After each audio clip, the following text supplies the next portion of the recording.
According to sources, there's tears and tantrums once again inside those very thin walls in Montecito, the mansion, of course, which is home to the former royal known as Prince Harry and the cable TV actress Meghan Markle. But what's the real problem behind the scenes now? As ever, let me explain. Chums, thank you so much for joining me today. And as ever, thank you for supporting the videos. Glad you've been liked so many of them. Interesting take, by the way, on, of course, the co-creator of Jesus Christ Superstar, Sir Tim Rice. Lovely to sit down with him. We've got more of that for you as and when I get round to putting it together. Big job, you know. Wonderful man, a lot of fun, a lot of stories. And yet, you know, it's a funny thing, isn't it? You know, it creates divide. Of course, they're looking at people, trying to get people in. Theatre is very expensive. But for me, it would always be Ted Neely. Do you know what I mean?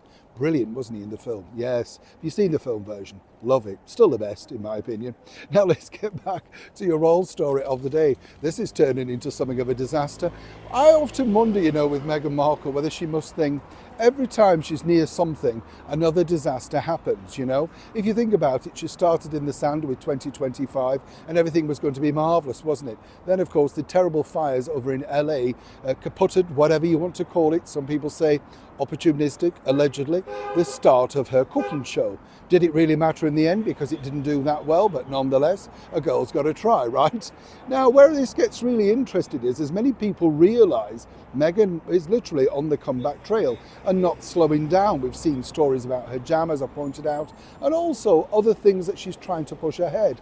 The clothes that apparently people have been inspired by, that apparently you all want to go and buy. I don't know about you girls, but I don't know who's got £1,000 for a cotton dress like that. I was told by speaking to some lady friends of mine that you can pick that up a lot cheaper, you know, for about £24 in some stores, just as stylish. Of course, designers mean something to somebody, but it's still a lot of money, isn't it, you know? If you've got it though and you don't mind spending, maybe that's for you. But the bigger problem now that Meghan has is truly this. You see, her latest launch is going to be in around about 8 days' time. That is, of course, the Founders, people founding stuff, entrepreneur, the new event at podcasting, you know. She made a bit of a hash at it with Spotify, even though they had 25, 30 producers. Seemingly she fell out with them. Many of the interviews she didn't do herself. Maybe this time around she's learned a lesson, and we saw by the video that, well, she's at work. Right, work, sitting down with a laptop and talking into a microphone of Yet We've to Hear. Here's where this gets particularly interesting though, because according to sources, as ever, allegedly, they're very concerned about whether they now may have to put the date back for this too. This is because of the noise regarding the shambles, the fallout, the disaster that is the Centre Barley charity, and it's not going away. And as a close source who's currently working there tells me, you know, they can't launch something when people are talking about something else. Meghan would have to address this in some kind of interview. Naturally, she's floods of tears because it's not about her. You know, happy to pose alongside Dr. Sophia and scoop in all of that PR, and seemingly wanted to be there when the cameras were there for Netflix. This time around goes silent.